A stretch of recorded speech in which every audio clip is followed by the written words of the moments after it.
Bring it. Bring it. Benavidez versus Morrell in a night of title fights, February 1st. Streaming live on ppv.com. Order now.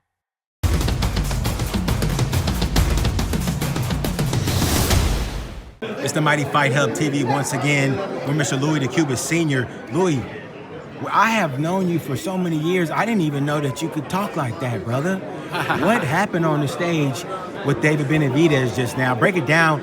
Where did that come from?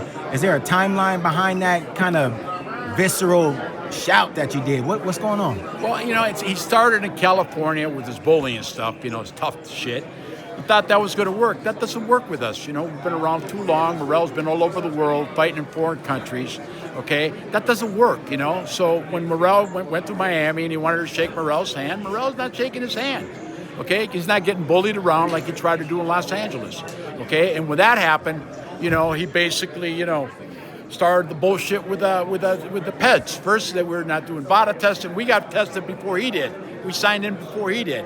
And it's funny, who's them to talk about VADA with the people they got around them? They're convicted snitches they got around them, okay? And he's talking about us not doing VADA. Then now he gets here and he starts on the money. He already started that about a week ago about the money. He said you're taking more money than Morrell Jr. for the fight, which what do you have to say about that claim? First of all, there's federal laws. There's Muhammad Ali laws. Okay, where the fighters got to get disclosed what everybody's making. And the most important thing that Mr. Morrell's got for him, he's an Al Heyman fighter. And everybody knows Mr. Al Heyman gives all the money to the fighters. Most promoters work with 25 to 30%. When you're working with Heyman as a promoter, if you get 10 or 11, you're lucky. I'm just telling you, he gives all the money to the fighter. Everybody knows that. Okay, so he's disclosed what he's making, we're making. Okay, so he thought he was going to try to steer, the camp that way. So he keeps talking about things outside that don't have to do nothing with the fight because he thinks he's going to get into Morrell's head.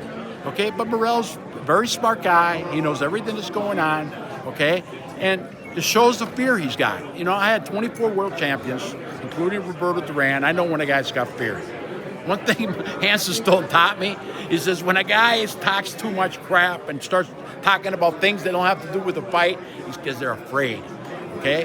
And now he finally realized, hey, Morrell's coming. He's going to be here. And I'm getting knocked out. So he's saying, hey, he got that way. You saw Morrell. He was smiling up there, cool as a cucumber. Okay? And he showed fear to the whole world how scared he is for this fight. He kept staring me down. I'm not the fighter, All right? So it's the guys definitely maybe needs to have that hate before fights or something to get motivated. Most cowards do, They have to have the hate or start a hate for somebody, okay? And this time the bully don't work. The monster band's over, baby, Saturday night. And we've seen that hatred toward guys like Demetrius Andrade. We've seen that hate toward Caleb Plant. We've seen that hate toward Anthony Durrell. And each time we watched throughout that fight that Benavidez has been able to take the soul and the will of each fighter, stopping them or barely letting the fighter get out of there alive, guys having to go to the hospital after they fight him. Why is David Morrell Jr. going to be different on Saturday night? Well, very simple. Andrade was a 54-pounder when he was good. Okay, Lemieux was a 54-pounder when he was good. Kyrion Davis was a 60-pounder. Anthony Durrell in his best days was a 60-pounder. And Caleb Plant was 6th middleweight champion of the world. Every guy he fought was a smaller guy coming up to weight. The father's a good matchmaker. He's trying to protect the son. I don't blame him. But this time they made a mistake. He's fighting a guy that's bigger than him. He's got 4 inches on him in reach. Different animal, baby. And he's going to find out when he gets knocked out on Saturday night.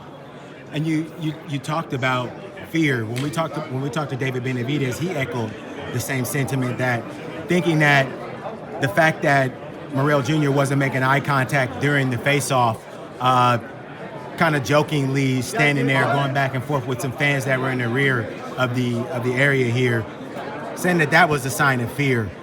Do you think that is that more about trying to frustrate Benavidez than anything? Listen, I got to tell you, I've been around a long time in this game. Morrell, I had Morrell and Feliciano, he's fighting in the card. They look like they're going to a party, these guys. Okay, they actually look like they're going to a party. They're happy, going to Las Vegas, These guys don't know fear. When you grew up in a communist regime, in the communist system, you got to fight everybody they put in front of you. If southpaw, right-handed, you got 5 fights to win, be the best. Okay, and you don't have the food and that he had. You don't have that, you know, the easy life that he had. These guys struggled, you know, when his mom has to take the food and give it to him, and she doesn't eat it because there's no food, and he sees that. Okay, there's no fear with these guys. You know, these guys were born fighters. They're born killers. You know, that's what they do they've been doing it since they were kids. So, you know, he's the one that should be feared. You know, he keeps talking about the sparring with Golovkin. He don't have no amateur fights. When he's sparring with Golovkin and the other guys he talks about, they were taking it easy on him. I mean, you were a young kid, you know, don't talk. If sparring don't mean shit. Turn on the lights, small gloves. That's when you really find out what you got as a fighter. Excellent. Well, we look forward to seeing you on Fight Thank you Night. very much. What do you expect for the weigh-in? What do you expect for the weigh-in? Are we going to get another incident here? Well, we're going to ride smoothly into Fight Night? I hope it. You know, he's the one that keeps starting it. I was trying to talk him the press conference. He kept talking over me and talking over me and talking over me. You know, he didn't even let me talk. You know, and that's when I got pissed off. You know, that's when he's the one. You know, he didn't even let me talk. And at first, I thanked him for taking the opportunity. I was going to thank the rest of the team, but he didn't even give me the opportunity because he kept talking back at me with Morrell. You know, then he's. You know, the guy, I mean, you know, I have never seen a guy so afraid before a fight. He's so nervous. I don't get it. I really don't. Excellent. Well, we'll let you get on about your business. This Hayes with Thank you Fighthub very TV. much. Appreciate your that. time. Thank you. Thank you so much for watching this video, and make sure to subscribe for more videos of your favorite fighters over here on Fighthub TV, and give us a follow online as well at Fighthub TV on Twitter and on Instagram. We appreciate it, guys.